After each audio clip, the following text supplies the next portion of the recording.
Hello, hello. Good morning and welcome. No, that's not the one. Welcome to Thursday, the 20th of August. Okay. What is going on with my thing? Oh, there it is. Okay. I keep losing my mouse. All right. Tech. Is your tech doing weird things? Mercury's not even like doing anything, and I've very much noticed that tech is being difficult. So I don't know. What about you? Good morning, Deborah. How are you? So nice to see you. I love your picture as well. You look well. All right, so we still have the moon in Scorpio, so we're still in that deep place. However, the moon does move into Sagittarius at 6:30 p.m. Now, good morning, Sam. Was just went for a walk up to the top of our driveway, and I just had this statement come into my head. Sagittarius answers the deep questions that Scorpio asks. So I feel like if you are trying to sort of, I mean, I keep saying it's not time for decisions, we're still waiting for things to happen. So I feel like maybe, if you are asking some difficult questions, or you're in a space where you're like, oh, what is going on? Sagittarius will answer the deep questions that Scorpio asks. So I wonder if 6:30 you might find out some more information. So now old memories may surface today, causing internal eddies, something like being caught in a current. The trick is to just stop fighting and go with the flow until you get to a point where you can make it out of the water. Alternatively, you can put your hand up and wave madly, hoping a celestial lifeguard sees you and comes to your aid. But either way, I promise that you will not drown. So, when you get caught in a rip, they say that you just need to float, and you can generally get out sideways. Obviously, let's hope it's not one that goes way, way, way out. But, it's about not fighting the undercurrent. And so I feel like this day has got a very strong undercurrent. All right, so um, the first one up we have at 1 p.m. is the moon in Scorpio square the sun in Leo. Good morning, Julie. How are you? So there is this, and the moon is growing to the full moon on the 28th. All right, so yeah, it is the 28th. So, there is the seed has started to sprout. We're getting those indications of what we can see soon. How very apt on Daffodil Day. Oh, there we go. And you're going for your seventh cold water dip this morning. Oh my God, go you, Simone. I'm sorry, no. I hope it's really enjoyable for you. Yeah, so the moon square the sun. So these deep, intense feelings, and how we are deconstructing the ego. I wonder if, some of the memories that are coming up for you are, again, are you asking specific questions that need higher thought awareness answers? Or, like I said in the second bit, you're just got your hand up, waving madly, going, hey guys, come and save me, hoping that somebody is there to help you. Or just relax and just float along with it. All right, so 1 p.m. we have that tension, that square, that, I don't know, a little bit of something, something. All right, now 6 p.m.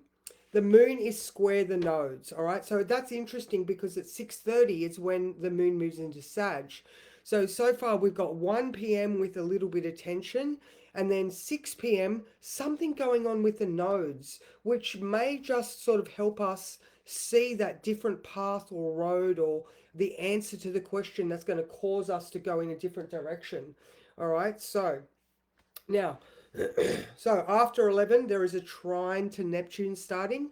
So a little bit again, you know, there's some sort of, there's some sort of connection here, whether that is medicinal or spiritual, or an insight or an intuition that you get something, between 11 and, say, my brain is saying 7. Hello, Heather, how are you? um Heather, I've found your blue putty. All right, so after 12, opposition to Uranus. All right, so that is going to be out of sign because the moon doesn't move into Sag until 6:30. But again, with Uranus, so the moon in Scorpio in that deep, soulful place, and just I'm feeling the like that reverb, you know, like Uranus has got that uh, electric Uranian physicality to it, or anxious, nervous anxiety. You know, it's an energy pulse, I guess. So I wonder if you start to get some sort of awareness because Chiron retrograde in Taurus, we're aware of the wounds, we're aware of the memories, the, like, you know, in the words, it's old memories surfacing today, to make sure that, you know, these are the things that we're dealing with in this window, because we are what, we are deconstructing the old version so we can become a new, better version in the future. All right, so between 3 and 8 and in conjunct to Chiron. All right, so, you know, as you can sort of see, I mean, yesterday I was telling you the sun is trine Chiron. So, you know, this is just the right time to be doing all of this stuff. And obviously, in maybe 3 days, the sun is conjunct the south node. So there's a lot of stuff to release. So on my little journey, I've been saying to you guys that I've been going through all my trinkets and stuff and photos, and you know, I've put everything into baskets. My room is chaos, but I've found old photos. I found things I thought I'd lost.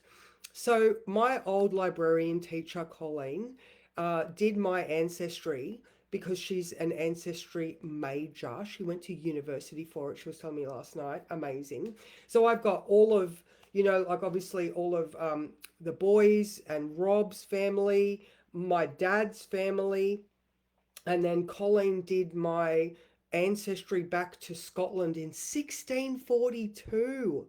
So I thought that I had lost that.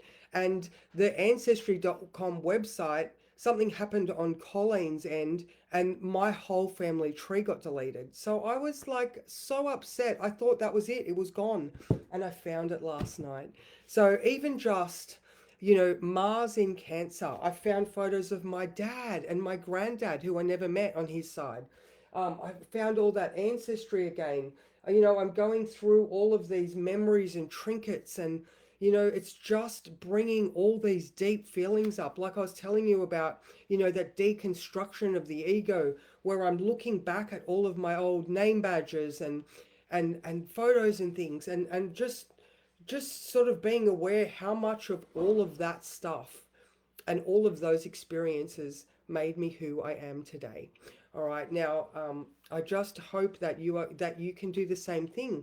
You know, honorably look back at your past experience and give yourself the credit for not only surviving, like Pluto is nasty to a whole lot of our generations, all right? So, you know, I'm Pluto in Libra generation. I'm watching what's going on all around me with balance and poise, going, oh my God, like there is so much gnarly stuff in the air. That, good morning, Cara, how are you? Let's talk after this, please. All right, so give me 10 minutes of your time after this. So, yeah, I'm going to do the card. And you're lucky today, because I feel like I need to do two. Good morning, Kat, how are you? Again, we're going through stuff. Float, don't fight. All right. Or alternatively, you know, if you have a lot of faith in your guides, wave madly and hope that they come to your aid. So, all right. So I'm going to do this one, but then they were like, no, you need to do one of these as well. So it might be a bit lengthy on the reading time, but I've only been doing it for 9 minutes. So something different. My guides were like, no, you're gonna do that. And I was like, okay, looks like I'm doing that. All right. Oh. Well, the hole in the soul just fell out. Yeah, it has been a wild ride. So hole in the soul just fell out. I'm just gonna, okay, so that's card number 36. I'm gonna keep going because, good morning, Amy. How are you, beautiful?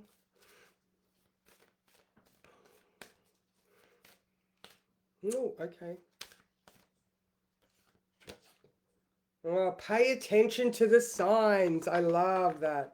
All right, that one felt way more authentic than the other one. All right, this is card number 10. So we've got an owl there, you know, indicating wisdom. She's got a little lantern lighting the way. Yeah, I don't know. I like this one. All right. So signs are all around you. Open your mind and pay closer attention to your environment.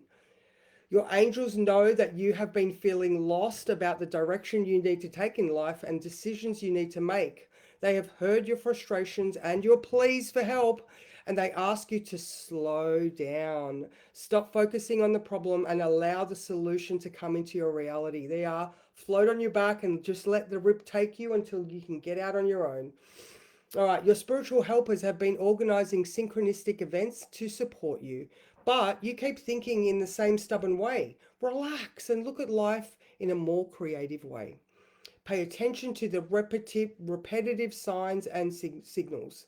A sign can come in the form of a song or a movie, people's thoughts or dreams. At times, your body will also give you signs, and I'm 100% on that one at the moment. Your body may be telling you to rest, to change your diet, or to work on challenging emotions. Be sure to take these signals seriously. All right, I agree on that one. Yesterday I was telling you the sun is in my 6th house from that first eclipse, and I had, my brain was like, oh my god, I want to do the things and I want to write blogs and I want to do this and that, and then my body was like, fuck that, sorry, you need to rest. Like, and going through the all my stuff has been amazing, but it's definitely, I definitely feel like, no, I don't want to be doing all of those things. I've got no desire at the moment. I'm not feeling great. Why would I want to share? You know what I mean? My best is not my best at the moment. So it's time to just showing up here every day is different. All right. This is my fun. This is my joy. But the rest of the business stuff, it's like, yeah, no, just not doing it for me at the moment. So I love that card, which is saying pretty much the same thing. You know, don't get caught up in the undercurrent. When storm spirits play, and we definitely have rain today, and I love that. It is card number 1. So let's see what that one says.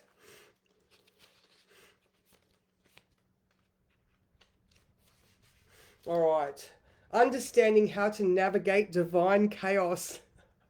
Clear the air, stir the pot, scatter the seeds, and bring new possibilities. You are being asked to surrender your need to control outer circumstances, which is based on the desire to feel more certain, avoid confrontation, or resist change. The card signifies a time to trust that this chaos, this disorder, this turbulence that has shown up in your life is temporary but important.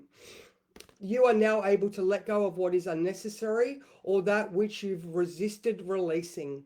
Consider how clear the air is after a storm, how the dead branches have been pruned from the trees and potent seeds have been scattered so new life can sprout in new soil.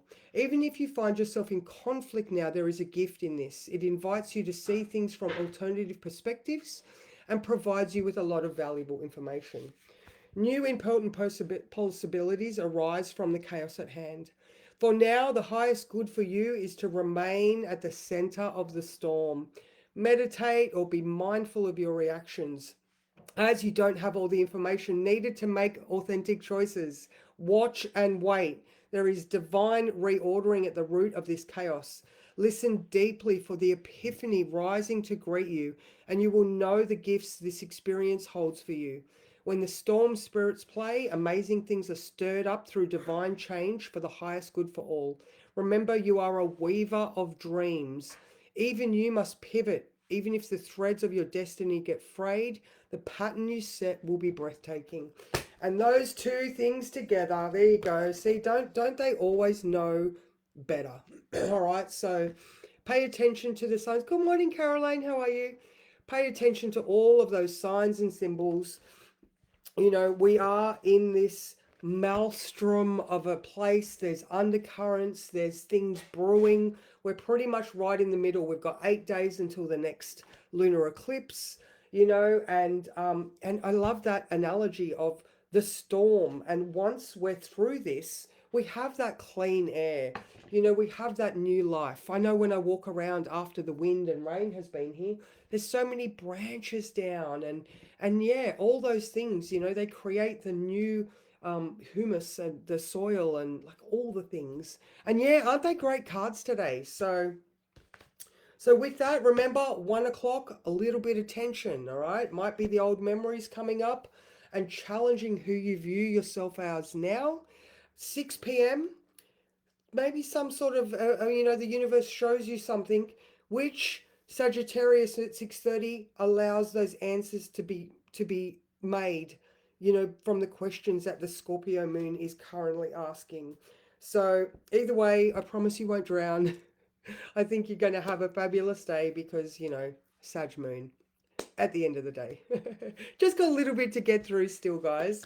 So don't fear, you know, these questioning motives and you know the places that you can find yourself during this beautiful Scorpio moon.